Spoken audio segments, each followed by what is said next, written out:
What's going on, everybody? My name is C4. Welcome back to the channel. Today we're here for a brand new Madden 25 off-season rebuild, and this has been, without a shadow of a doubt, the most requested over the last couple weeks or so.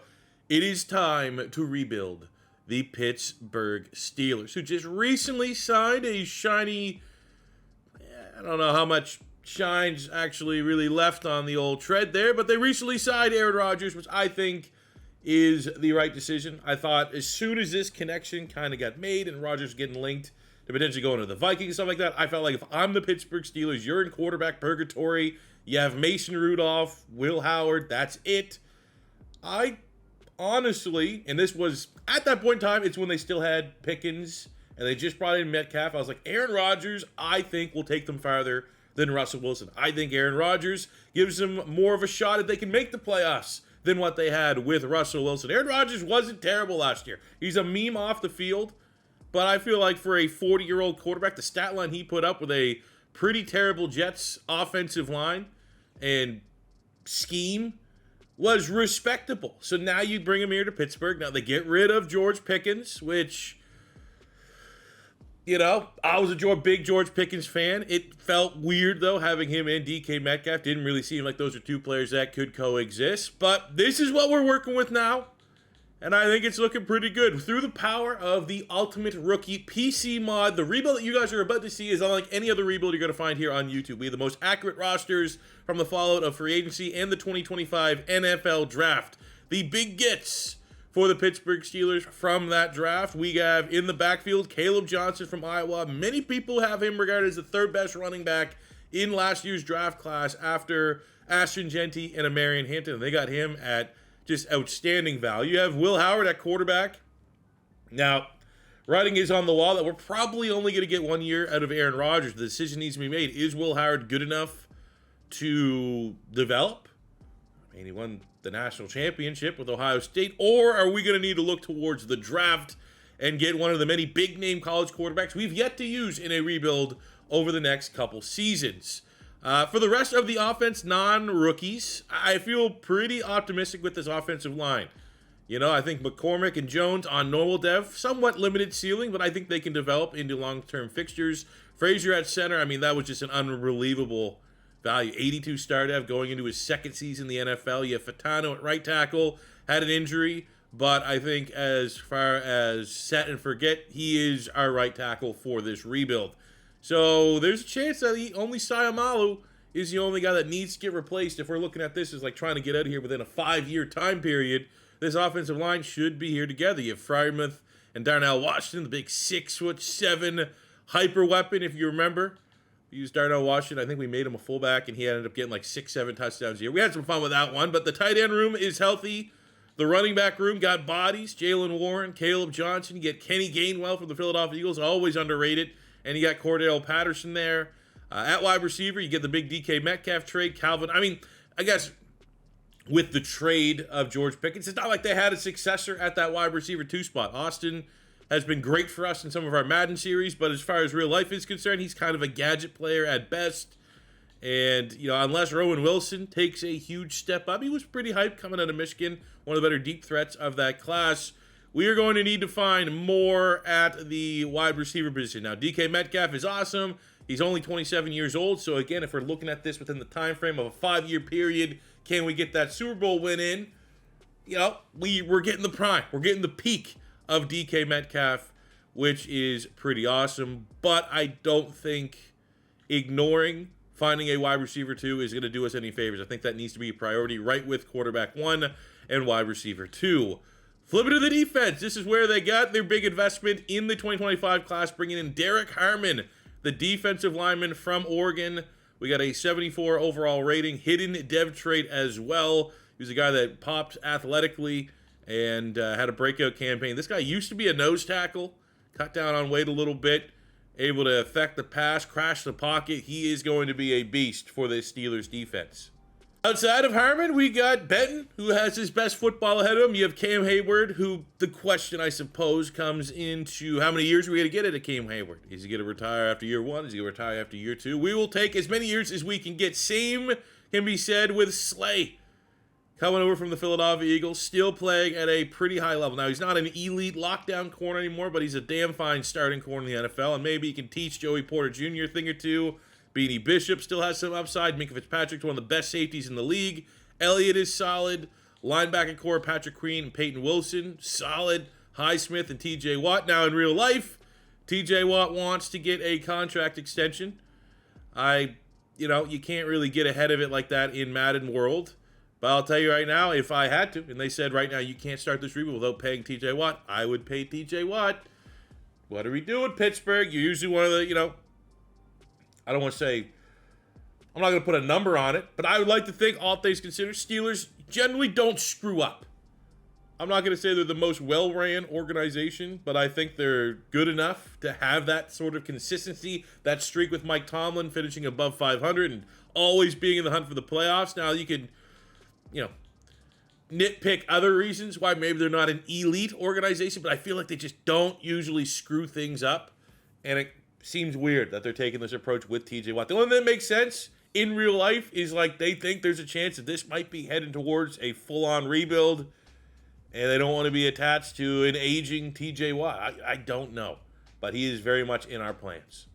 I think it's worth knowing that there's almost a guarantee that it's only 1 year of Aaron Rodgers. The quarterbacks in the 2026 NFL draft class. There are 3 players right now that are in the discussion for first round. You have Garrett Nussmeier of LSU.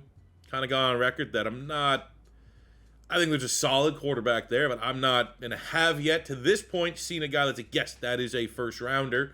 He seems like he could be in that best of the rest that goes second, third round, day 2, and then could develop into a starting quarterback. It's really a 1-2 right now. Drew Aller out of Penn State and Cade Klubnik out of Clemson. Aller is a guy that's kind of your traits-based player, which hasn't always hit the last couple drafts. When you go with the guy that has spotty tape, but 6'5", 240, arm talent's there, it's usually just a foregone conclusion that someone is going to invest a first-round pick and gamble that they can develop him. I think Drew Aller would be a fine candidate because the likelihood of Klubnik is going to go very high, and we are not going to be bad enough that I think we can naturally select a Klubnik or Aller.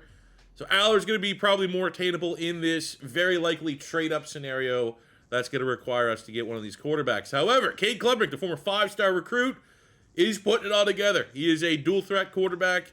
He's a guy that, 2 years ago, during the whole DJU Klubnik debate at Clemson, where it was just a crap show, regardless of who was at quarterback, it was kind of like this guy's overrated. And then last year, it started to go, okay, this guy's pretty damn good. And all expectations are he's going to hit the ground running for Clemson this year and solidify himself as the number 1 quarterback in the class. So I think really these two are our options this year, depending on the price, depending on where we finish and how much a trade-up costs.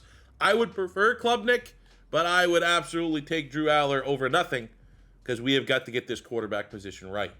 But we've started the season 2-0, wins over the Dolphins and Browns, which are expected, but I want to get ahead of this contract because it is the big story right now, even more so than Aaron Rodgers coming to town, is what the hell is going on with TJ Watt. I just don't see any way. And if I was watching this as a fan of chaos and a fan of the Steelers, I don't think the chaos of letting TJ Watt, that's not realistic. It just makes no sense. You don't love, even though Herbig is probably good enough to start, you don't love that enough to be like, we're going to give up on the franchise here in TJ Watt. So I'm going to actually give him a 4-year, $136 million deal. Keep the franchise player happy because your salary cap's not in a brutal spot. We have Deshaun Elliott safety. I'd like to get him maybe on a 2-year, keep him for the rest of his prime until he's 30. He wants more years, which means we can give him a little more money. Running back Jaylen Warren has been a loyal servant, but under $4 million is not bad. But the plan is, I'm going to give him that just because I think there's value in having 2 nice running backs, but I do think we need to move Caleb Johnson to RB1. We have Calvin Austin. Want to continue that development. 2-year, very reasonable deal. Isaac Seumalo on the offensive line. Now, there's a guy that's probably going to regress fairly heavily this offseason, so I think we might want to look elsewhere. Holcomb's depth at this point. Slay's likely going to retire. We'll wait and see what his plans are this offseason, but if we can bring him back on another 1-year rental, that probably makes a lot of sense. I just want to highlight, way back at the beginning of the offseason when it was, where is Aaron Rodgers going to go? I think we had him returning back to the Jets. We had him joining the Vikings and joining the Steelers. I just did, because it's only 1 year. He retired after every year. I did those 3 scenarios. Try to find what the best spot is. Now, you look at our ratings. Clearly, it's not Aaron Rodgers in the passing offense that has us firing all cylinders with the number 1 offense in the league. But through that experiment, we did, spoiler, win the Super Bowl only with one team, and that was the Pittsburgh Steelers. So keep an eye on that here in year 1. Just maybe there'll be a little bit of magic. So this needs to be a scenario that is talked about. This is probably worst case scenario. The streak ends at 18 seasons of Mike Tomlin going above 500. And what perfect narrative for that season to happen. The terrible, ruined, stinker season than being the year that he gets Aaron Rodgers. Like, the media is going to run wild in that. But we were just barely below 500. We go 8-9, so it's like the worst of every world because now Aaron Rodgers is going to retire. We're not in a great spot to draft a quarterback. We're still going to have to trade up. So it's terrible. Defense finished number 1. We had a top 10 rushing offense, but look at that passing. 31st in the league. We literally couldn't have done much worse if we went with Mason Rudolph or Will Howard. Look at the stats. I mean, they're not brutal by Aaron Rodgers. 23 touchdowns, 8 picks, 3,600 yards is, plenty of times we've seen quarterbacks have more interceptions than touchdowns and stuff like that. Aaron Rodgers is still a sub-80 overall player, but definitely not getting the little bit of magic, final hurrah that could have potentially happened with Aaron Rodgers. Again, did an exact same type rebuild. We won the Super Bowl year 1 with Aaron Rodgers and the Pittsburgh Steelers a couple months ago. This certainly was not that. Running the football, 900 yards, 10 touchdowns for Caleb Johnson. We had just under 800 yards, 3 touchdowns for Jalen Warren, so a great 1-2 punch there. So the run game's feeling good. We got DK Metcalf happy. At least we're able to force feed him. 79 catches, 1,300 yards, 14 touchdowns. 8-2 for Calvin Austin, 6-5 for Freiermuth, 6-1 for Woods. Maybe we'll want to see a little more production out of Freiermuth, but assuming we find and get a quarterback that is not going to lead the 31st passing offense, I think Freiermuth has a lot more room that can continue to eat. Oh, hey, should you pay TJ Watt? Oh, in this world, he just broke the single-season sack record. 23.5 sacks, 22 TFLs. This is why you pay the man. 24 TFLs, 9.5 sacks, Cam Heyward, 6.5 for Highsmith, 6.5 on 14 TFLs, 61 tackles for Derrick Harmon, 126 tackles for Peyton Wilson. Thriving. But man, oh man, TJ Watt. This is what happens. You pay a guy like this, you motivate him to do things like this. Okay, actually didn't break the record. Jared Verse broke the record. They were chasing each other this season. But at least from the AFC side, TJ Watt wins both a Defensive Player of the Year and Linebacker of the Year. So at the end of the year, we have an X Factor gain for DK Metcalf. So he, feeling pretty proud of himself, making the jump from Seattle to Pittsburgh, as it's, he likely was not hitting that. And you know what? I'm going to put the C on his chest because he is quite possibly the most terrifying wide receiver in the NFL. Elsewhere, I wasn't really expecting dev traits anywhere else. Again, I thought and think that Caleb Johnson, as our RB1, could get superstar. And I think if we could find a little bit more of the passing attack, I'm still optimistic that someone like a Freiermuth could get that superstar dev. On the defensive side of the ball, we have, as far as dev traits are concerned, not a single one gained. I thought maybe Beanie Bishop, leading the team with 4 picks, could have got off normal dev. Derrick Harmon, the rookie, just a star, which was expected. Okay. Well, everyone maintained for the number 1 defense in the NFL. Ooh. I simmed. I was like, oh man, I should have looked at Cam Heyward stats before he retires. Or Darius Slay stats before he retires. They're coming back. Shout out Cordero Patterson, though. Is he a Hall of Famer? Let me know in the comments. I say maybe. All right, so we're going to decline the 5th-year option on Broderick Jones and get ahead of a contract extension next year. Siamalu's already hit, I think that was like a 3-point regression, so we're good there. I think Slay on a 1-year deal. We're not spending that cap elsewhere. So let's hit him with a generous We go 14. 1 year, $14 million. Done so on Slay. Still played at a relatively high level. I think we also need to consider Aaron Rodgers didn't retire. No. Not even if he has a mentor tag, not worth it. You cost 18 years of streakage for Tomlin. He's definitely drop kicking you out the building. Should we? Should I just say screw it? Let's bring the band back together. No. But maybe no. I'm more enjoying the fact that Dallas makes this trade and then they don't get the contract figured out. For us going into free agency, we need a guard as we let Seumalo walk. And of course, you're not going to get a good role year one on guard. So that's kind of is what it is. Elsewhere, I could consider like a upside D end that fits the scheme, but like those just aren't going to exist. Let's try to find maybe a Cam Heyward successor on the open market. Corner, again, brought back Slay on a 1-year rental. Do we have a long-term option available? I'd love to see maybe one of these 25, 26-year-olds have a dev trait. Unfortunately, they do not, so we are just going into the draft. We're in the draft. Cade Klubnik is universally the first overall pick here. We got Drew Aller at 5. We're at 15. Oh, man, we absolutely botched that.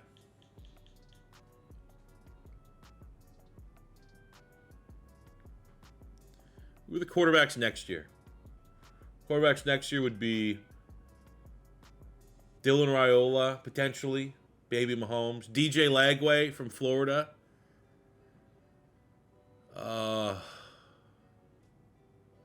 I really don't want to sabotage what it would cost to get a Cade Klubnik, or what it would cost to get, no matter what way, we had to get a top 5 pick, and it is going to be very, very expensive. There is 0. This is like the best trade I could offer. All of my three firsts, 3 seconds to get up to pick 1. That's the closest I can get it.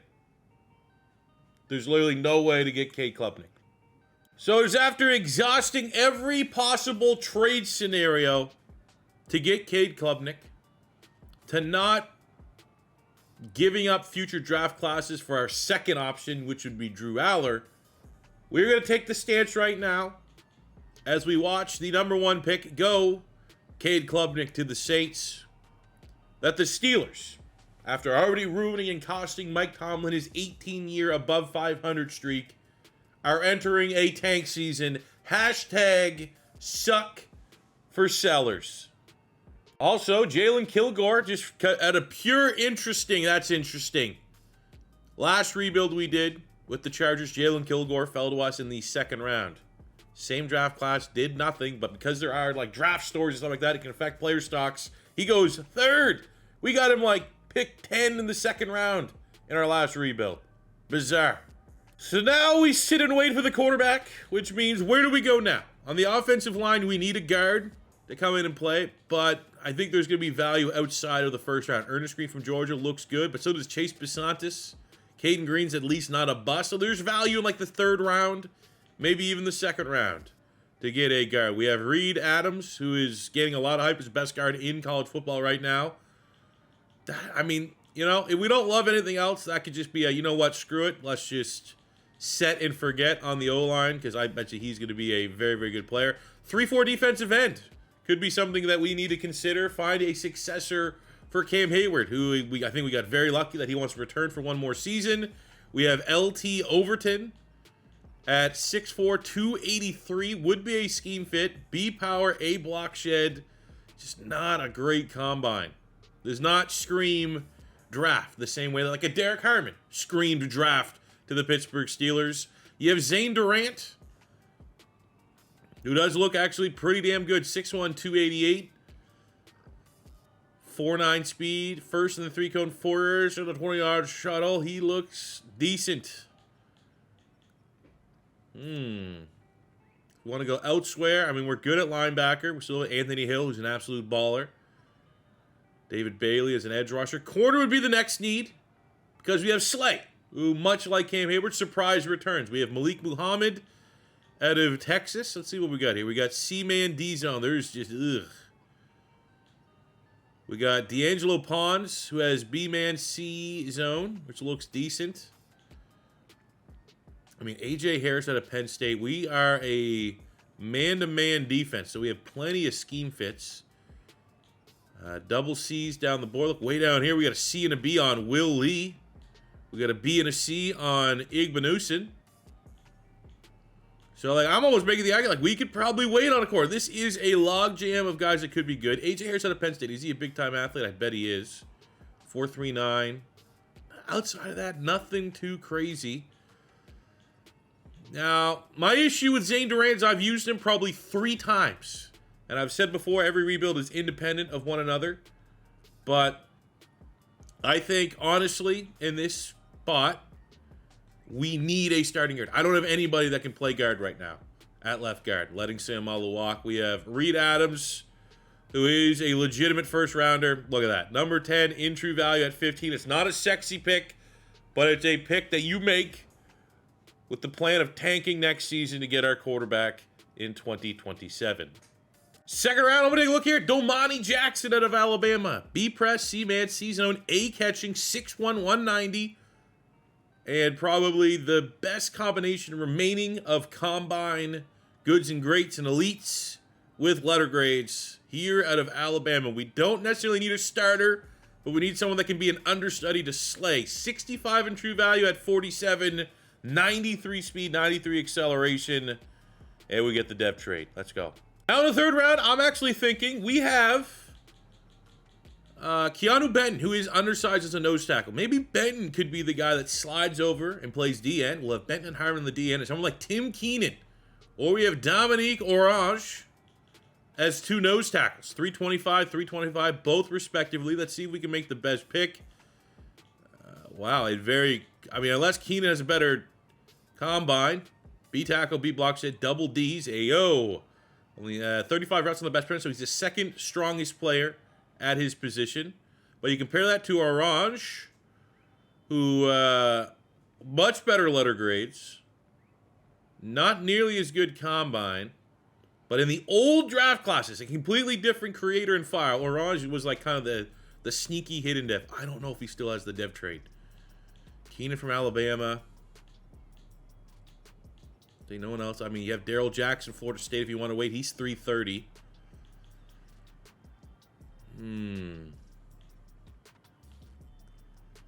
Let's gamble. Come on. 142 at 79. Let's go, dev trade! Hell yeah. I mean, Keenan might have had one as well. But that's what we need. We need that upside. We need that developmental year. Much like Domani Jackson. Just 2 young rookies, probably not going to see the field, but let's maximize their growth and development year 1 so that they're ready to play and start year 2. Taking a look at our second third-round pick.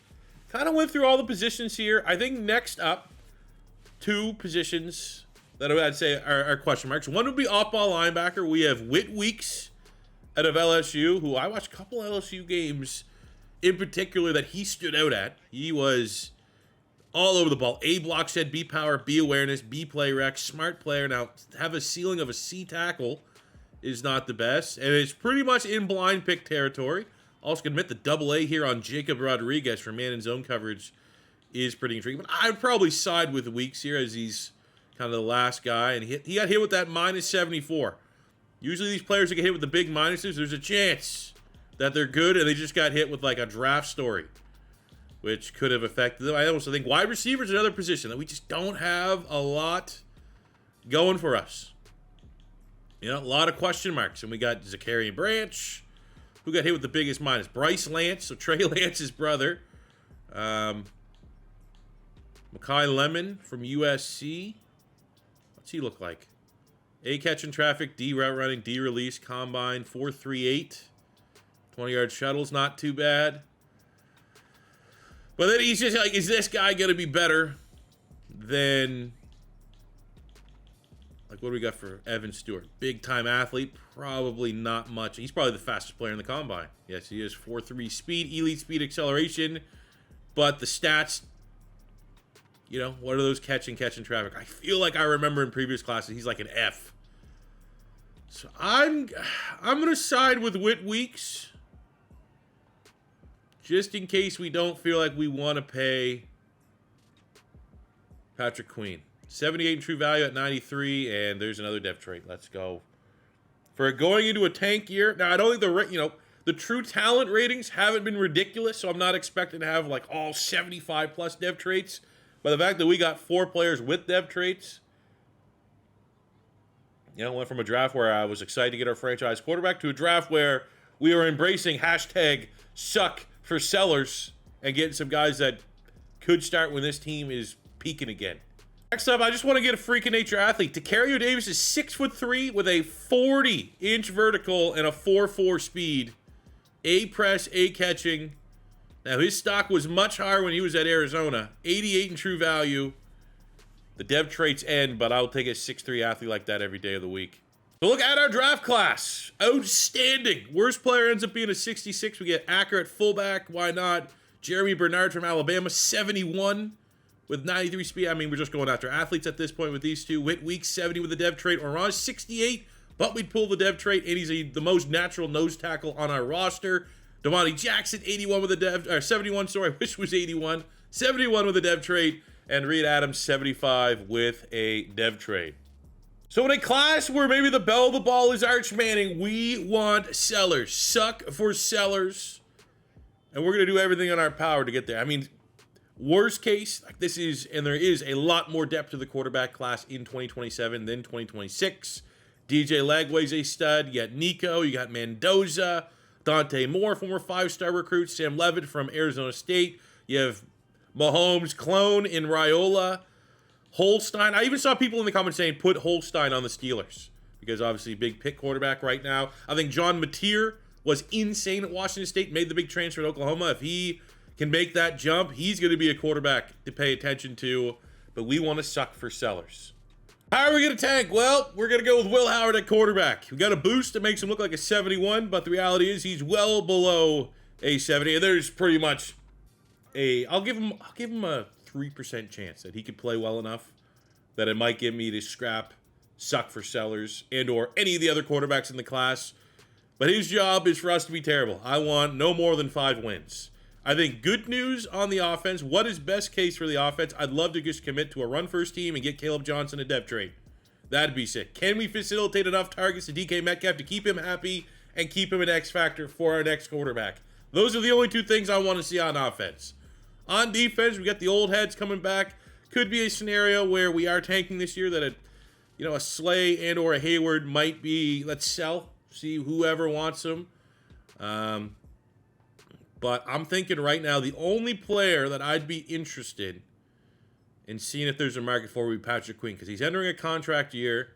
Probably not going to, ship him off. But who wants an expensive off-ball linebacker? Is the value going to be worth it? Is it not? I mean, maybe we'll see here. We're actually able to find a trade partner. The Commanders desperately needed a linebacker. Maybe they feel that is a missing piece for their defense to go on and go deeper in the playoffs. So we said Patrick Queen, a 4th-round pick this year and a 4th-round pick next year, because I think it probably would have cost us a 3rd overall to get a 2nd-round pick in this upcoming next draft. Just gives us a little bit more ammunition in case we need to trade up. All right, best of luck to you. I mean, we probably weren't going to re-sign him anyways, and now that cards are passed for Whit Weeks, the dev trait linebacker rookie out of LSU to start alongside Peyton Wilson. We're also able to reunite Darius Slay, a.k.a. Big Play Say, with Jonathan Gannon. Had some of his best years with the Eagles on Jonathan Gannon's defense. We had to throw in a 7th as well as a 2 future 5ths in 2028 and way in 2029. But with that, we were able to recoup a 2029 3rd-round pick. That is when we get into the Madden generated classes. So that 3rd-rounder, I do a lot of damage with that. I love targeting those 2029 picks. Now, I'm not going to ruin all Steeler fans that are watching this day by getting rid of Cam Heyward so that we can get Orange on the field. No, we're fine there. But now Whit Weeks can start. Now Damani Jackson can get on the field. Honestly, he's probably going to go on the outside. We're going to go Porter and Jackson on the outside with Bishop in the nickel spot. Let's get the young guys on the field. The tank is on, but some of us tank respectively. Some of us, we win some games. We're 3-6. Other teams, a lot more obvious, like the Atlanta Falcons, who just don't want to win any games. Take a look at our team, though. We got to keep confidence high. We are tanking, so the vets, the OGs that are still a part of this process need to feel rewarded. So we'll overpay to keep Minkah Fitzpatrick happy. I think Joey Porter Jr. on a 4-year deal, locking him up for the rest of his prime, is good business. We have Keanu Benton, whose role is only going to expand. Now, $20-some million is ridiculous, but D-tackles just command that type of ridiculous money. I think Beanie Bishop's one of the great success stories, value finds for the Steelers. We want him to stay a part of this secondary. We have Broderick Jones, who I think is still a damn good tackle. Now, he wants a little more money, and him being greedy is kind of an underwhelming first-round pick. It's annoying, but he's a guy that at 25 years old, by the time he gets to the end of that contract, he's going to be well into the 80s, and well into the 80s for an offensive tackle is, you know, that's worth the price. But I think some of the value role players, like your Darnell Washingtons and your Nick Herbigs, it doesn't make sense. We'll give Cam Heyward a 1-year deal. I'm not going to spend that money elsewhere, and we'll come back and get Broderick Jones locked in. So we had a respectful tank. We went 6-11. Looking at our rankings, we ran the football pretty well. Overall, our offense wasn't horrid. We had the number 2 passing defense in the league. Caleb Johnson was the 3rd leading rusher. And I mean, full credit where credit's due. Will Howard, not in our plans. Just under 4,000 yards, 26 touchdowns, 16 picks. I mean, it's not a great year. It's also not a bad year. Not that different than Aaron Rodgers. So for that, I mean, if we have to trade up to get the quarterback that we want, and say that's just hypothetically, that trade would cost us a first, our second, and maybe a future second to move up a couple spots. Maybe now with Will Howard playing like this, instead of 2 seconds, maybe it's only a second-round pick, and then Will Howard will offer a little bit of value for teams that might not love their quarterback situation. Caleb Johnson was great, 3rd in the NFL with 1,400 yards, 12 touchdowns, 0 fumbles, 57 broken tackles, an insane season.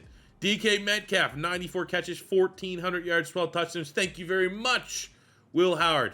That will keep DK Metcalf as an X factor. That was always our worry, that he could regress. He actually ate. Honestly, all these numbers are pretty good. Defensively, Peyton Wilson led the team with 125 tackles. Rookie Weeks, 114. Love seeing that. We got 16.5 sacks for TJ Watt on 18 TFLs. Now, it's not 23.5 sacks, but that's still really, really good for a player that is, you know, battling father time at this point. 16 TFLs, 13.5 sacks for Highsmith. 19 TFLs, 10 sacks on 72 tackles for the D lineman Derrick Harmon, last year's first-round pick. That is awesome. Those are big-time numbers. We got 24 TFLs, 7.5 sacks for Benton is great. Cam Heyward, more of a rotational guy at this point, still gives us 6 sacks, which is sick. The rookie Delmonte Jackson threw him to the Wolves to start. He finishes his rookie campaign, 61 tackles, 4 picks, 5 PBUs. Could be in discussion for Defensive Rookie of the Year. 2 picks, 13 PBUs for Beanie Bishop. Only 1 pick, but 20 PBUs for Joey Porter. So those are pretty good numbers for a tank job on defense. Wow, that's a little disrespectful. 6th and 7th.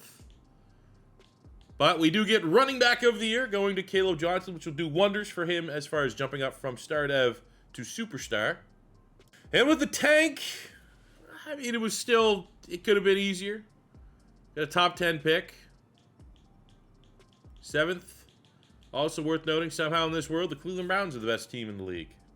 At the end of the season, as we clear our lockers, we get the superstar dev trade on Caleb Johnson. Thought maybe there was a chance for the double dev trade for getting running back of the year and then his stat production.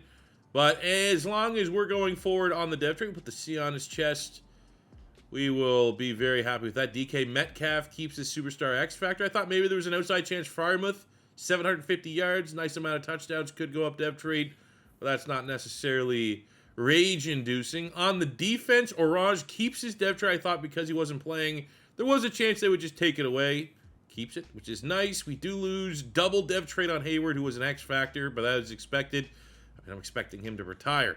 Delmonte Jackson, the hidden dev, is just a star. Highsmith makes the jump from superstar up to an X factor. And Peyton Wilson at superstar, taking over that new lead role from Patrick Queen as our main dog at linebacker. Him and Weeks, hell of a combo. Just in case if he retires, Cam Heyward, career at this point, over 800 tackles, 160 TFLs, 104 sacks. How many? 2 All-Pros? Beast. And he's not going anywhere. Wow. Sure. That's good news, honestly. We have great cap situation. The pay and not worry. You know, it wasn't one of those things where I offered the contract that came here because he kind of had to, but I hope he retired so we get those funds. I'm good. So we'll decline the fifth-year option of Furtado to give him a contract extension next year. We still got $90 million if we get a good role in free agency to be aggressive. As far as, like, where do we need to spend? Well, we know our plan at quarterback. I love the O-line as it stands right now. You know, another wide receiver would be probably pretty cool. Calvin Austin. Like, we got a bunch of wide receiver threes. Calvin Austin would be like a high-end wide receiver 3. Wilson, 76 on his rookie contract. We got Bernard, the rookie, sophomore now out of Alabama, 73.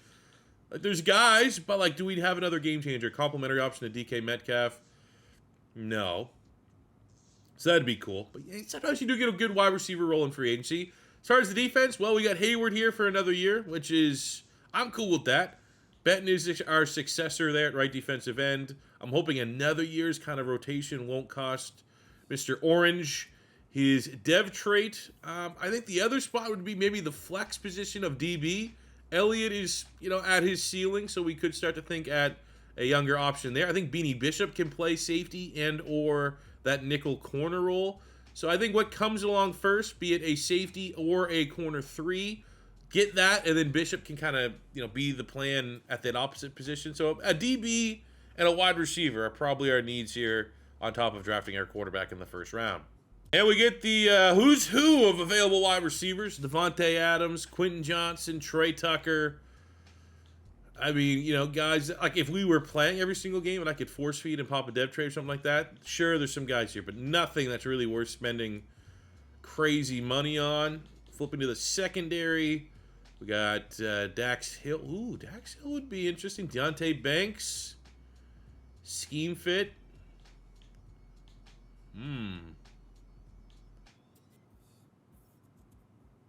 Sidney Brown, not a scheme. You know what? I actually don't hate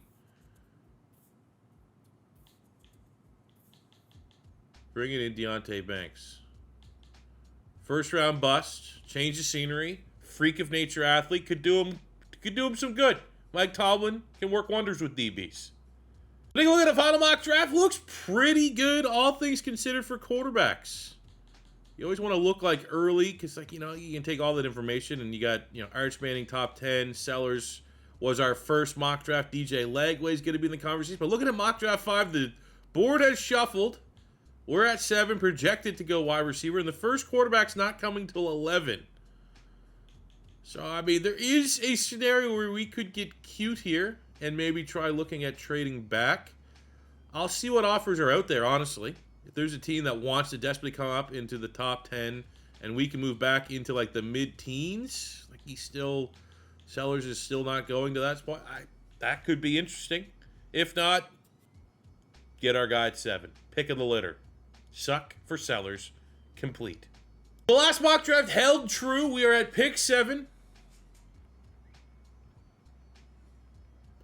Let's see if, like, Tennessee, Carolina want to trade up. I tried a couple different trade backs. It was getting to a point where, like, I was throwing in, like, 4 or 5 additional picks to make moves. Nope. I think we'll maybe look at trading up in the second round if someone falls. But it is time to complete suck for Sellers. We have our new franchise quarterback. Very tempted last year to blow the franchise up to get the number 1 pick from the Saints, to get Cade Klubnik. But commit to tank.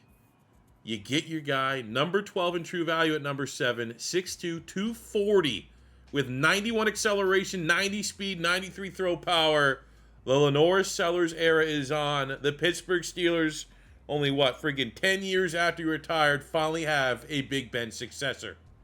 All right, so we got 2 picks in the top 10 of the 3rd round. First up at pick number 3. Could have waited for a couple quarterbacks, to be honest with you. DJ Lagway in the 2nd round would be all right. But we got Trey Wilson and Kevin Concepcion as our 2 options here at wide receiver. I mean, honestly, you could make an argument with our landscape. If these guys, per se, have both dev traits, we could get both of them. We could completely revamp our wide receiver. And of course, we'll go Florida Gator first. 24 in true value at 35. Let's go. Yeah, I'll be honest. Look at the players available. Makes sense to double up here at pick 7 now, doubling up a wide receiver. Now, hopefully he has a dev trade as well. Concepcion, I think he was a baller at NC State. And then he transferred to A&M. Hopefully makes the big jump IRL. 23-39, and we get a depth trade. Let's go.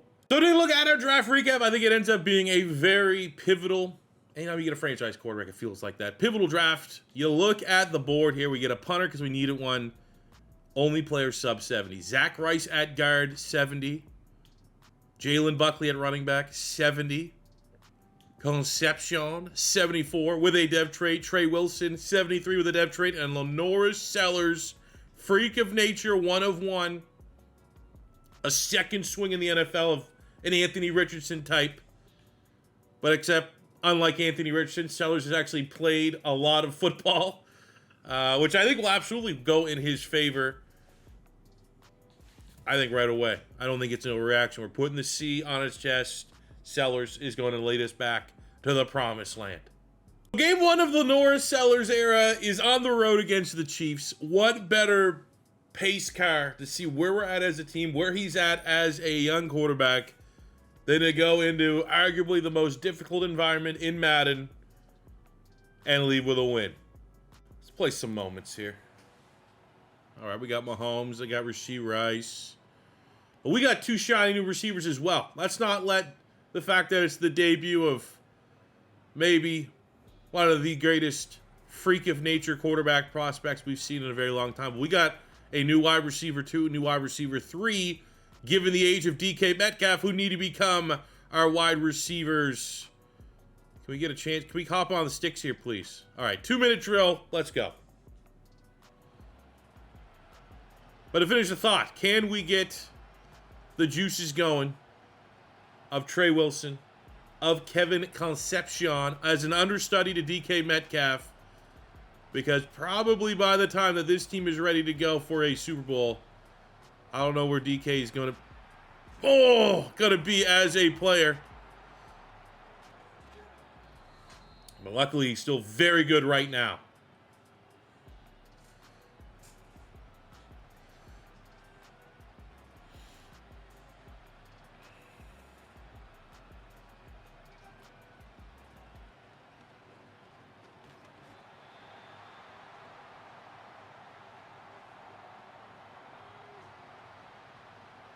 DK height, weight, speed. One on the outside.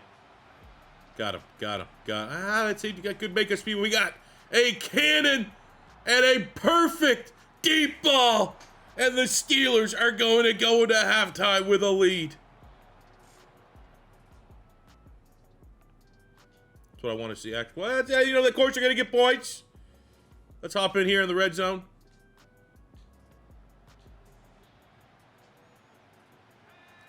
We know have a very good run game, so let's see if that can get them to bite.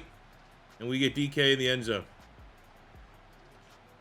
Oh my God, what a ball, dude. Don't even have to put any throw modifiers on it. Just gets where it needs to go. And our defense is doing an outstanding job. Okay, we'll go to the red zone. Let them score in the red zone here. 28-13. Oh, baby. We are going to go on the road. Heavily in the sim, so that is our team, not just me.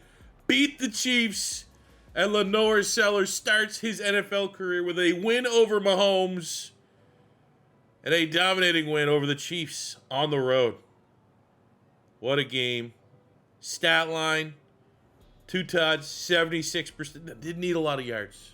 Did what we needed to do to win. We're going to head to some contracts here early, so we're only in week 3, and it's an L, but still an impressive. Go on the road against the Ravens and losing to a field goal. I mean, that's as big of a matchup as you're going to get. And I think for a 2-game scope, Kansas City, dominating win. Huge game against the Ravens. Close loss on the road. We'll get our get back with them later on in the year. Good start for LaNorris Sellers. But with $140 million, we need to invest this wisely. Now, again, I think we're in a situation where, especially if he's looking for almost $25 million, 38-year-old Cam Heyward, hopefully this is it, and this is the year. I think for McCormick, he's a starter, replaceable, 27-78. I think I can find a lineman elsewhere. We've added depth at wide receiver, so we can let those guys walk. We have Beanie Bishop making the move to safety. We don't need to pay for an RB2, so it's just like, let's lock in our dudes here. So we're going to get Troy Fatano, 4-year, $89 million, lock in our franchise right tackle. We have Zach Frazier at center. Now, centers are not the most important, but he is very good and probably one of the best young centers in football, so we'll lock him in for 4 years. We have Highsmith, who just recently became an X Factor. Worth it, but we're starting to get up there for $100 million contracts. We have Peyton Wilson, who just went up superstar dev. So I think we reward him as well with a 4-year, just under $40 million. Very reasonable contract. So the end of year 1 of the Sellers era is great. Now, 29th in passing yards for a rebuild that you now have a star quarterback. Kind of sucks. But he's a dual threat quarterback. He's a part of that #1 rushing offense. Our defense is back at #1. We get the 1 seed. We win our first divisional title, tightly contested. Only 1 win separated us from getting the 1 seed to being the 6th seed. Cincinnati and Cleveland, both very good. Take a look at our stats. Caleb Johnson was the 3rd leading rusher. LaNorris Sellers, rookie campaign, 3,700 yards, which is meh. 26 touchdowns, which both those numbers are in line with what we saw with Aaron Rodgers and Will Howard. So we're kind of unfortunately seeing the potential ceiling for a quarterback here with this Arthur Smith Steelers offense. But 3 picks, so that's way better interceptions than what we've seen. I'd like to think his dual threat ability has also cut down the sacks, which have been like in the 50s. But, you know, there's no other way to put it. It's like you always want to see over 4,000 yards and over 30 touchdowns. As a scrambler, okay, maybe we got 6 rushing touchdowns, 200 yards. So it's just under 4,000 and 32 total touchdowns as a rookie. That's pretty awesome. 1,400 yards, 11 touchdowns for Caleb Johnson, who is probably getting another dev trade. DK Metcalf gets his 1,000 yards still. We got just under 1,000 for Kevin Concepcion. 7-7 for Trey Wilson, 5-5 for Pat Freiermuth. Defensively, Whit Weeks takes over for Peyton Wilson as the leading tackle on the team. Also 2 TFLs, 4 sacks. 15.5 sacks from TJ Watt, 13 from Highsmith, 10 for Derrick Harmon, 6 from Keanu Benton, 4 from Cam Heyward. And the interceptions, we got 4 from Demani Jackson, 4 from our lone free agency signing, Deonte Banks, who is thriving out of New York. Shocker. Get some great hardware and some great awards, some acknowledgement. Sellers 3rd in MVP voting as a rookie. We have Mike Tomlin, who gets Coach of the Year. On top of that, Offensive Rookie of the Year goes to LaNorris Sellers. Runner-up, Kevin Concepcion. We have, on the offensive line, Zach Frazier, winning Lineman of the Year, and TJ Watt, winning Linebacker of the Year with Highsmith at #2. The pressure is on here a little bit to not have this huge breakout season. First round bye, yada, yada, yada, and then crash and burn against a divisional rival in the first round of the playoffs. 12-5 Browns. They've been there, done that. Not an easy matchup. Feel like we split the regular season with them more after that, but we get the win 21-20 with a Freiermuth and Highsmith double Player of the Week performance. I think really we're in a spot where our defense is so freaking good that as long as Sellers doesn't hurt us offensively, 2 touchdowns, 1 pick. Not the most clean game. Also got sacked 4 times. We're going up against Myles Garrett and Mason Graham, who are very, very dominant. Our run game was not complimentary, so it had to be all through the air. Defensively, 2 sacks Harmon, 2 sacks Watt, 1 from Heyward. So the pass rush was on point. The defense is on point. The quarterback's getting into a rhythm. And just like that, out of nowhere, after a tank season, almost a purposeful tank season, we are 1 win away. Very winnable matchup over the Titans, who are barely above 500, from making the Super Bowl.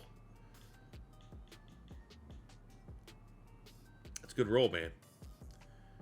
I was just as expecting to see like a Raven. Well, the Ravens actually were last place in the division, but Tennessee is, I mean, hey, that's a hell of a matchup. LaNorris Sellers going up against Cam Ward, Super Bowl on the line, the new era of quarterback in the AFC, in the NFL. Oh, shit. Okay, now we're going to ignore the fact that the Bucs put up 50 on the Eagles. We get a Derrick Harmon Player of the Week, 2 sacks.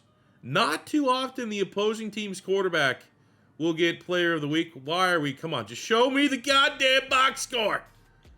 Playoff bracket. Thank you. The Steelers year 3 Super Bowl. 21-18. Sellers, 98 yards. That is gross. Run game was on point. Like a Joe Flacco stat line during that Super Bowl run that they had. Pass rights to the defense. 2 sacks, Harmon. Sack and a half, Benton. Sack from Watt. Sack from Mr. Orange. And the Steelers in year 3 are somehow in the Super Bowl. What's other people, because maybe 2 people would be like, T4, huh? How are you getting to that? No, this team is just popping off. Defensively, just winning Steeler football. Sellers is the perfect fit.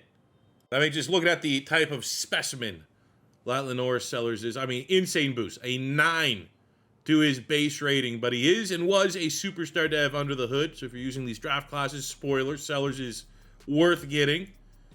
And he ends this campaign base overall as an 84, but with the confidence rolling into the Super Bowl as the reigning defending offensive rookie of the year, a 93 overall quarterback with the #1 defense in the league. It's a winning combo. Oh yeah, our running back's top 3. So tail of the tape against the Bucs. We are tied offensively. Advantage 2 points overall to the Steelers base rating. Our defense is 6 points better than them. They have the #3 offense. We have the #4 offense. Their passing offense is a little bit better. Our rushing offense is the best in the league, and it's a little bit better. Overall, it's the #1 defense against the #2 defense. I think no matter what happens, I almost guarantee this is going to be a ugly, disgusting game. But I'll take an ugly, disgusting Super Bowl, which gives us year 4 and year 5 of this rebuild to try and get a Sellers dynasty going. And if we lose, way ahead of schedule. We're just scratching the surface on how good this Steelers team can be with our quarterback. Now, I will say in hindsight, we look at this, our strength is our defense. Webcam is blocking it here, but we are a 91 overall defense. Our defense is getting up there in age, right? Cam Heyward, TJ Watt, Highsmith, Minkah Fitzpatrick, all those guys are like regressing now, or they're at their ceiling, they're not getting any better. So from that standpoint, year 3, our defense, no better time than now to win a Super Bowl. I mean, you want to say like how unrealistic. I mean, we just saw it with the Commanders and Jaden Daniels, a young rookie quarterback and a team that can get hot at the right time, you know. This has, you know, it's one of those things where you think about it, you're like, oh, how often is a rookie quarterback taking a team from terrible to a potential Super Bowl run? It's like, oh yeah, look, you know, that sounds far-fetched. Oh, literally, it just happened in real life. And unfortunately for the Commanders, they ran into the juggernaut, which is the Philadelphia Eagles. And for us here, you know, the Bucs are not the Eagles into this scenario. But I just, no matter what, #1 defense against #2 defense, this feels like a game that's going to be like a freaking, you know, 12-6. Baker Mayfield, LaNorris Sellers. Who's going to do an opening drive for the Pittsburgh Steelers? Long, grindy drive, and it's a touchdown. I think that's going to be the turning point in this game. A lot of drives. Is it going to be touchdowns, or is it going to be field goals?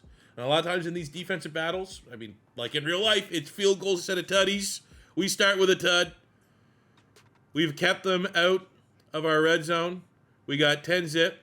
Field goal for Tampa. Touchdown for the good guys. Man, this is only field goals. I'm going to say right now, with 2:29 to go, I don't want to jinx it. After LaNorris Sellers, 19 yards to Caleb Johnson. This is a touchdown, and we're on the 1. 4 tries for it. I don't see Tampa coming back. 24-6, okay. I might have just jinxed it there a little bit. Oh, no. Benjamin Morris, a 35-yard pick. Okay, we held to a field goal. 2:34. Let's put this game away. Look at that right there. That's all you need.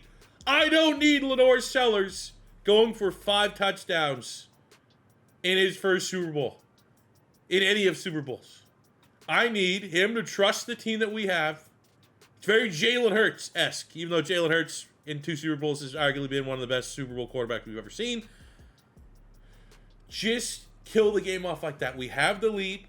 I don't need 3 and outs. You trying to hit the big shot play to DK Metcalf. Just grind the clock and get a Super Bowl. Get the win. Become a winner.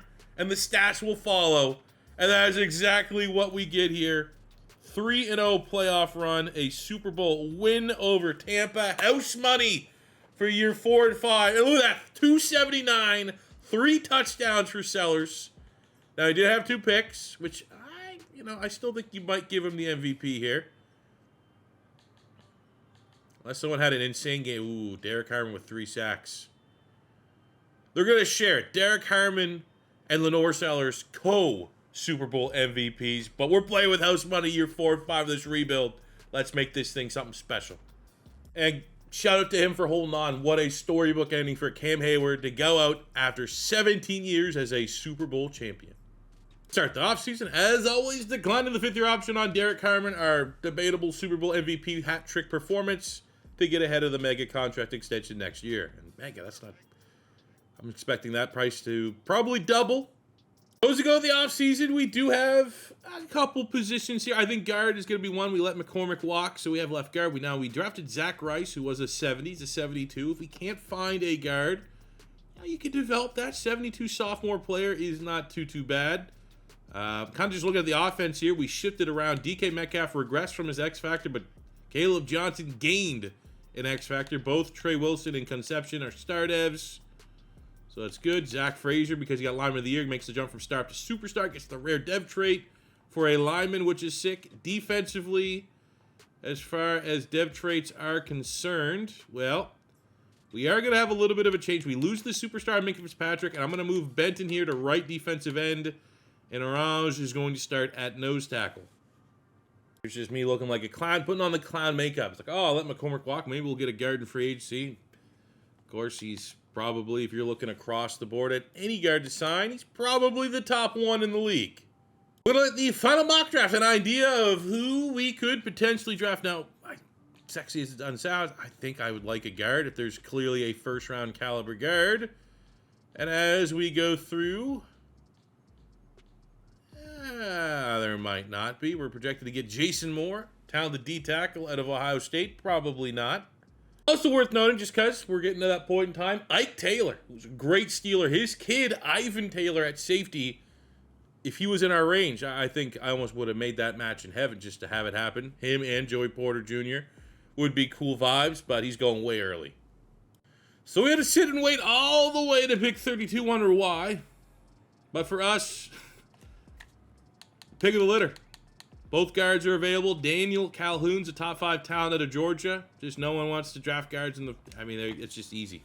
Right there. Thank you very much. I mean, now he is 5, so he's on the low end, but a dev trait top 5 talent at our only position of need. This is, and couldn't have been more, the rich get richer in the first round. Next person, as far as regression contract could get a lot, it would be Freiermuth at tight end. So we're going to take a look here. We got Carter Nelson.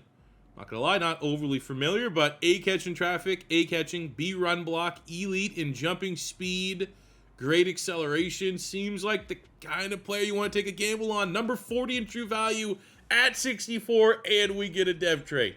But take a look at our final draft recap. Ends up, I mean, on the lighter end of the first couple classes that we've had. A couple guys that are not really that close to being a 70 overall, but you get nose tackle depth here in Sadir Mitchell from LSU. Nelson at tight end gives us a potential successor, if not viable, complementary option to Pat Freiermuth at tight end with Carter Nelson, 72 dev trait. And then we get Calhoun at guard, 75 dev trait, top 5 talent at pick 32, is going to be a day 1 starter for the reigning defending Super Bowl champions.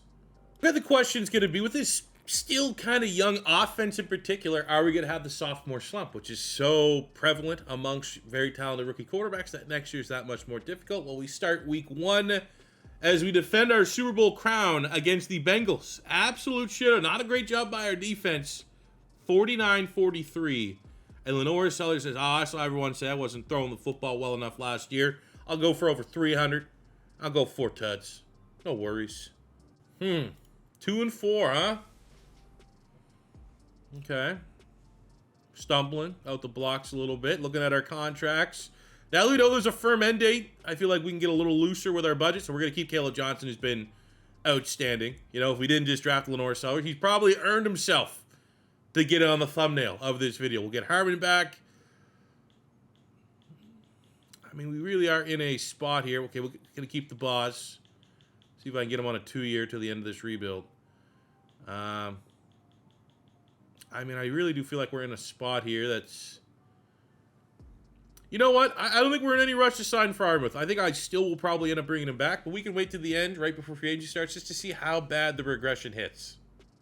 All right, so things weren't as easy as they were last year. 1 seed, 13 and 4, won the division. This year we go 10 and 7.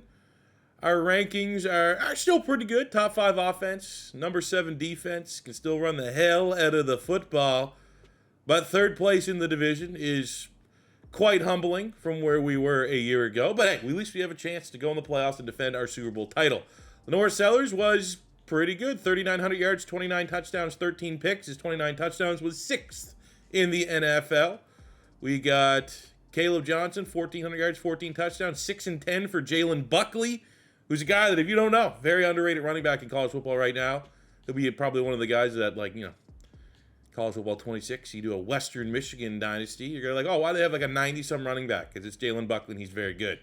Definitely would have liked to see maybe a little more out of LaNorris Sellers as a scrambler, considering he had, 6 rushing touchdowns last year, and all he has this year is 6 fumbles, 6 turnovers. That sucks. Receiving, DK Metcalf over 1,000 yards. Pat Frymuth had a hell of a year. Trey Wilson, 800 yards, 7 touchdowns, 6 and 4 from Concepcion. And a very impressive 5 receiving touchdowns for Caleb Johnson. That gave him 19 on the year. What a freaking player he has been for us. On the sacks front, 15.5 from Highsmith, 12 from TJ Watt. So you are starting to see the decline there a little bit. Benton with 9.5 his first year as a DN. 8 sacks on 12 TFLs for Derrick Harmon, who has been such a beast for us. And Domani Jackson with 6 interceptions, 18 PBUs. That should be a dev trade increase. Slightly surprisingly, our only award winner is Caleb Johnson for winning running back of the year. So the Browns, for whatever reason, have been pretty good in this rebuild. They've been the 1 seed. They've gone on a bunch of playoff runs. I think they made the playoffs every single year. So what I've noticed is with this Ultimate Rookie mod, Mason Graham is a cheat code. Mason Graham and Myles Garrett together is a cheat code. Like that front 3 of Graham, Garrett, and Hall. All right, like I guarantee right now, you look at the stats, you're going, oh, that's just absurd that any pass rush could look like that. Like just at a quarterback, Nussmeier, meh, not great. Running game, meh. Again, maybe not drastically different than what we have. But look at this D line. Hall with a D tackle, 22.5, 11 from Garrett, 8.5 Mason Graham. So just pretty much 50 sacks from 3 guys. Very terrifying, but you know what? You know my answer to that? Oh, 50 sacks. That's impressive. I mean, we had our own that got some sacks, but look at this O-line. 83, the rookie 78 Calhoun, fine with it. 90, 85, 85. We have one of the best offensive lines, an offensive line that's good enough to counter that good. I mean, it's not going to take over. It's not going to eliminate them. But I think we got a good matchup. We match up well against the Browns. Do we ever? 27-6.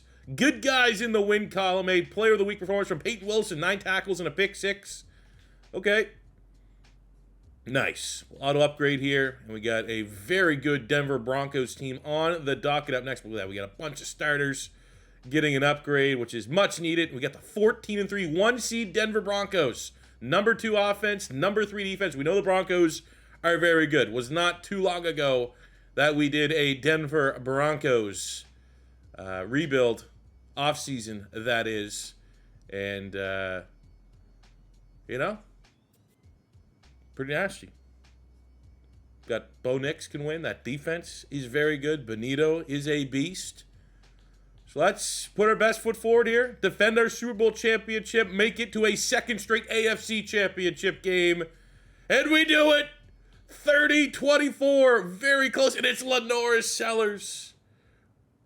I did have 2 turnovers there with the pick and the fumble. But the good outweighs the bad.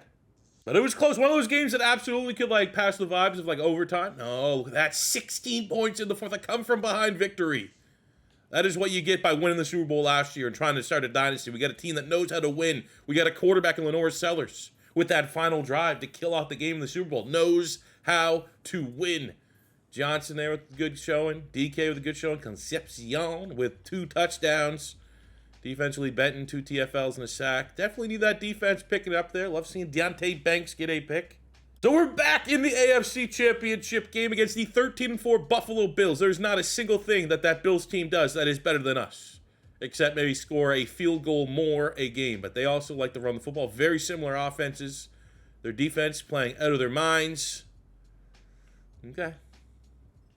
Gonna be a tough one. Kind of feels like best 2 teams in the league. Ah, shit. That's because you would have won. We would have got to play the Bears, which, not disrespecting them, but that is a very favorite, and it wasn't even close. Holy shit. 31-3. What happened? Sellers, I mean, you know, that's fine. It's not brutal. Run game was kind of non-existent. Defensively, we had more sacks, tied on sacks. And it definitely wasn't just one interception that turned the tides in that one. Jesus. Okay. Yeah. Run it back year 5. Get that second Super Bowl. I mean, at least no one was stopping the Bills this year. So that's all right. We were just another team on their path of destruction. So as far as dev traits go, for the squad, as we go into the final year of this rebuild, we lose the superstar dev on DK Metcalf. He's just at that age where regression is just gonna keep hitting, even though he was our leading receiver last year, and all the metrics should have him, you know, at least keeping his dev trait. I mean, silver lining is I've seen way worse hits as far as skill regression. Didn't lose any speed or acceleration or catching. Just lost a little bit of catch in traffic. A little bit of jumping, that's fine. Still a baller, still a beast. Wasn't really expecting anyone else to go up dev trait, so that's fine. Defensively, yep. I will say, especially in the case of Harmon, kind of a robbery that he's not gone up dev trait. He's been a consistent double-digit sack, flirting with 20 TFL every year type guy. And the fact that he's still a star dev is kind of brutal. Domani Jackson, though, with the big season, 6 picks, almost 20 PBUs, goes up to a superstar dev, so that is awesome. That gives us an elite secondary, especially given Deontay Banks' second chance. That was definitely worth the game. Well, Beanie Bishop is finally off his normal dev trait up to a star, and we maintain the X factor on both Highsmith and Watt. And in Watt's case, you know, he could have got the DK Metcalf treatment at 34, just for whatever reason, loses his dev trait. But he did still get a pretty significant minus 22 regression there. Oh, the buzz! All right, gotta find a kicker. Such a good kicker. I respect the boss, man. I give him a fantasy football every year. Automatic. There's few divisions and teams that like to kick field goals more than the AFC North. So you know what? I mean, Frymouth was our second leading receiver. I think that's done more than enough to get this contract extension across the line, $52 million, and run it back. We have more than enough money. We're going into the final year of the rebuild. I want to hopefully get a generous free agency role so we can spend some more money. We're looking for a BPA, $55 million. No good for us to not spend it. So, I mean, the issue is there's just not a lot of positions that we need. Like, our O-line across the board is good. Like, I don't think any of these guys offer an upgrade. On the defensive side, ooh, X Factor, Shamar Turner, huh? He's just not a, Could work, because we could put Benton back at D tackle, which is where he's played for most of this rebuild. And then Turner would be on that front three. But he's looking for $42 million a year. Let's see. If I get him with a very, oh my God, 6-year, 320. I mean, I'm not even $320 million on the team that's a year removed from the Super Bowl. Gives me not even max interest. That is disgusting. And sir, I hope you never sniff the playoffs again. Because with the Niners giving you $300 million on top of Brock Purdy's contract, they are not any way, shape, or form going to have a competitive roster. And so that was a dud. Looking at the draft, where is BPA going to be? I mean, again, you're not going to find any fullback. Might be the only spot where someone could find a way to start. Yeah, we're just, at this point, try to flex and try to find the best pound-for-pound, true talent, dev trade X factor, or something like that, regardless of position. Because we're in a scenario where this is it, I think I'm going to trade up. There's a player that I need to see what they look like. Donnell McClain is going 10th. So we'll call, the Lions. But look at this. So 6'6", 303. A tackle, A power, B finesse, B block set. So like, oh my God. Okay, this guy looks sick. He ran a 4.6. Come to me. I'm getting him. So I'm going to trade a bunch of fictional picks that never going to see the light of day. 3 firsts to move up to pick 7 with the Jags. And honestly, like if I had to find a position that we could use. And, you know, another guy that could rotate on our D-line would be paramount. But Donnell McClain, number 3, there's 2 people better than him. He's definitely going to be a generational player. 86 acceleration, 83 speed, 89 strength. A awareness, B block set, B finesse, A power, B pursuit, B play rec, A tackle. That's literally, like, outside of, like, I don't even know if a D tackle can get, like, the double A for power move, finesse move. Like, he could be, like, an 84. Okay, 80's a little low on the spectrum. Thought he would be higher than that. But now I also need to look big picture. Who the hell is better? Okay, so he's 80. So this guy, Matt Colvin, 81. 6'3", 220. 97 jumping, 98 spec catch. But, like, other than that, nothing too crazy. I'm going to guess Stardev. Okay. Oh, who the hell is the other guy? 80. Oh, it's going to be probably like a punter. Oh, no, a running back. No, safety. Devontae Abbott. Notre Dame. 82. 5'9", 195. Good speed. 83 zone coverage. 93 hit power. See, now this guy, I'm going to guess Superstar Dev. Wow. Okay. Here we go. The Pittsburgh Steelers looking to win their 2nd Super Bowl in 3 seasons. The offense, we know what the offense is. Saw it last time. Nothing's changed. Defense, making the aggressive trade actually gives us a starter. Claims an upgrade over Orange. So we're going to get him out there, this freak of nature, and see, you know. Comment what you think the dev trade is right now. I honestly, X Factor would be my guess. Especially knowing that the other 2 80-plus guys were stars. There's no way they would have 3 80-plus players all be star devs, would they? Wow. 10-7 again, huh? That year 3, 13-4. Getting the 1 seed was a fluke for our 91 across the board. Borderline juggernaut squad. Number 2 rush offense, top 10 defense. We've only won 1 divisional title this whole rebuild. Before we look at anything, I ask you guys, give me your predictions, what the dev trade is. I guessed X Factor. The odds. It could have been Superstar. I just felt like at minimum, there was no way he was going to be just a star dev. They're not going to, and it just, you don't have that type of, like, the nose tackles that usually have that type of athleticism are like 285 pounds. 287, they're not 300-plus pounders that are 6'6". This guy's like Aaron Donald if he wasn't the only knock against Aaron Donald, which was undersized a little bit. So that's pretty scary that we now have that anchoring the middle of our defense. Nice little push for the playoffs. LaNorris Sellers was, I mean, we just got to say it, not a great passing playbook here in Pittsburgh.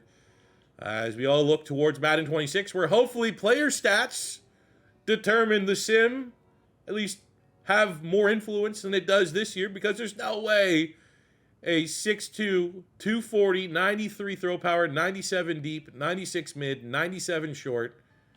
You know what I'm saying? Like, this guy's not struggling to get over 20 touchdowns with the receivers and weapons that we have.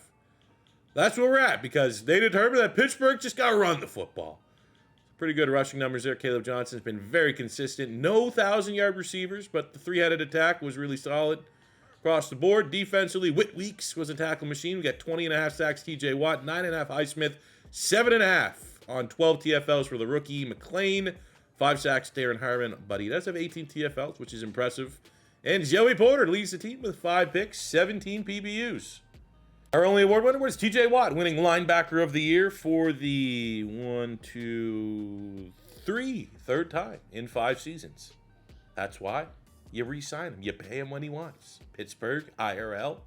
Because we know this playoff journey is going to be the last, let's take a look at our player stats and what they're able to accomplish within the 5 years of this Steelers rebuild. LaNorris Sellers, hashtag suck for Sellers, worked out. Won us a Super Bowl, 11,000 yards, 77 touchdowns to 28 picks. A very efficient quarterback in a very limited passing offense. Schematically, Caleb Johnson was awesome. Everything he needed to be. 6,500 yards, 54 touchdowns. Best running back the Steelers have had since peak prime, Le'Veon Bell. DK Metcalf splitting time between us and the Seattle Seahawks. He's over 12,000 yards receiving and 96 touchdowns, 5,500 yards, 38 tutties for Freiermuth. And unfortunately, just never really got Trey Wilson or Kevin Concepcion going. I think that's also, congrats, Pittsburgh Steelers offense. Kind of sucks. Defensively, Minkah Fitzpatrick, well over 1,000 tackles. We got 196 career sacks for TJ Watt, 213 TFLs, 93.5 from Highsmith, 39.5 from Harmon on 84 TFLs. He was awesome in this rebuild. Benton was solid. We got 30 picks, Minkah, 17 Banks, 17 Jackson, 15 Joey Porter, and 13 from Beanie Bishop. 196 for TJ Watt. How close? So a lot of times records get like rebroken and stuff like that, and he is 4 sacks away. 5 from becoming the all-time leader, which if we were going one more year of the rebuild, don't think he'd retire. We would have Watt as the all-time single career sack leader. So we start our playoff journey on the road against the 10-7 Titans. We are 7 overall points better, so this should kind of be a non-issue. But as you can see up there, Cam Ward went for 5,000 yards passing. So, okay, and they got Peter Woods, Jeff Simmons on that D-line. They are a well-constructed roster. But we're playing with house money at this point. There's no pressure. We've already got our Super Bowl. Actually, we get a chance to avenge last year's playoff loss against the Bills as we easily dispose of the Titans. No, not really that easily, but a win's a win. 25-19, touchdown and a pick for LaNorris. Sellers' run game was effective. Defensively, got a couple pressures there. No turnovers, but win's a win. And now, revenge. We're going to auto-upgrade and make sure we have our best lineup out there possible against the Buffalo Bills. Caleb Johnson, 98. LaNorris Sellers will be a 92. As the 10-7 Bills, who once again have the most points per game. Very strong run game. Their defense isn't as good as it was a year ago. Maybe that'll be the difference maker. Or maybe they just have our number and we can't. Oh, let's go. Suck it. 34-13. We dropped the Bills. TJ Watt, 6 tackles, 2 sacks. So I'm assuming that LaNorris Sellers probably didn't pop off, even though we had 34 points. But the Steelers are back in the AFC Championship game where they belong. So, hey, Sellers were solid. 231 yards, 2 touchdowns, no picks. Run game, buck 34 for Caleb Johnson. We almost get over 200 yards rushing. What a performance. DK turning back the clocks there, 91 and a tutty. Look at the pressure. Josh Allen could not operate at all. And we get the pick from Takario Davis. And now we get a nice little rivalry game. The 1 seed, the Bengals, getting to kick their feet up with that first round bye. Joe Burrow, Jamar Chase doing work for the 12-5 Bengals. Pretty damn good. 92 offense. We also have a 92 offense advantage. However, from a roster standpoint, does go to the good guys, the Pittsburgh Steelers. We do it different ways. They throw the football, we run the football. They play decent defense, we play decent defense. We both aren't great at stopping the pass, which is, sucks. It's a bad matchup for us. But we will auto-upgrade our players. We will take the fact that, talked about this, I think we did the Chargers rebuild last, and we met the Bengals a couple times. The word is, Joe Burrow can't win the playoffs. We've already done that. Can it continue? Can we at least make another? Fuck. No, can't make another Super Bowl. We crash and burn. Don't be overtime. Don't be overtime. Okay. Oh, it is. Yeah. Oh, yeah. Double overtime. Double overtime. Fucking loss. Oh, Sellers was good too. So good. 4 touchdowns. He only got sacked once. We sacked Joe Burrow 4 times. Run game was comparable. DK went off. Trey Wilson had a good showing defensively. I mean, we have way more sacks. Damn. Well, that's the way she goes. Get the Super Bowl win in early, and then you have a somewhat realistic, non-fairy tale ending for the Pittsburgh Steelers, as we are good, just not good enough. And, worked out well. Panicked. I'm not going to be honest. I had Kate Klubnik penciled in. Is like, that's the quarterback we're going to go get. When that became impossible, we pivoted to Sellers. And he made chicken salad out of the chicken shit, which is the Pittsburgh Steelers sim passing offense. It was never going to be good. I think that's ultimately what hindered this team, because we had any way, shape, or form our team playing up to their stats of our own line as pass blockers, a 90-plus overall tight end, the average rating of our 3 starting wide receivers being like a 90. You're still not going to pass. You're still not going to be really good throwing the football. Our defense was consistently awesome. I'll give credit. If I'm going to shit all over the Pittsburgh Steelers offensive playbook, defensive playbook, pretty damn good. I will also say, though, we are on a 1, 2, 3, 4, 5, 6, 7, 8 rebuilds in a row where we've been a 3-4 defense. So I would love to, that'll be my one little suggestion for you guys to leave a comment in the comment section below about which team we give an off-season rebuild next to, as we are going to, and hopefully should be able to, as long as my mathing right now, get all 32 teams done before, college football drops. I would just say, can I get one with the 4-3 defense? Kind of spice it up a little bit. I think that'd be kind of fun. So let me know in the comment section below what team you guys want to see next. If it is your first time stopping by, don't be afraid to hit that subscribe button. Smash the like button if you enjoyed. And until next time, it's your boy C4 saying peace out, love ya. Have a good one.